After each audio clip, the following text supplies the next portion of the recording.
તો હેલો દોસ્તો, મજામાં જ છો. તો આજના બ્લોગમાં તમારું સ્વાગત છે. આજે આપણે જવાનું હતું ડીમાર્ટ અને વાગી ગયા હતા સાંજના 6. તો આપણે તૈયાર થઈને આપણે મર્સિડીઝની ચાવી લઈને નીકળી ગયા ડીમાર્ટે. આપણે એકલા નહીં પણ ભૂરાભાઈને લઈ જવાના હતા. ભૂરાભાઈને લઈ જવા તો આપણે સ્પેશિયલ મર્સિડીઝ છોડાઈ હતી. મર્સિડીઝને આવીને ચાલુ કરી નાખી આપણે. તો આપણે ભૂરાને લઈને નીકળી ગયા હતા ડીમાર્ટ તરફ. કેમેરો જોઈને ભૂરાભાઈ આપણે પોઝ આપવાની ટ્રાય કરી પણ નથી સારો લાગતો. ભોગાવાને જોતા આપણે ડીમાર્ટ તરફ નીકળવા માંડ્યા છીએ. ભોગાવાને બહાર કરીને આપણે ફાઇનલી ડીમાર્ટે પહોંચી ગયા છીએ.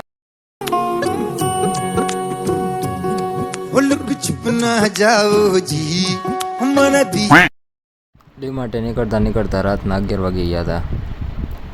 રાત્રે 11 વાગે ડીમાર્ટેથી નીકળી ગયા હતા. સુમસાન રસ્તા.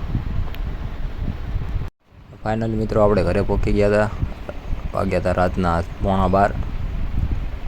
હું ઘરે આવી ગયો છું. વિડીયો ગમ્યો તો લાઈક કરજો, શેર કરજો. મળીએ કાલના બ્લોગમાં. Big thank you for being here. बहुत बहुत धन्यवाद।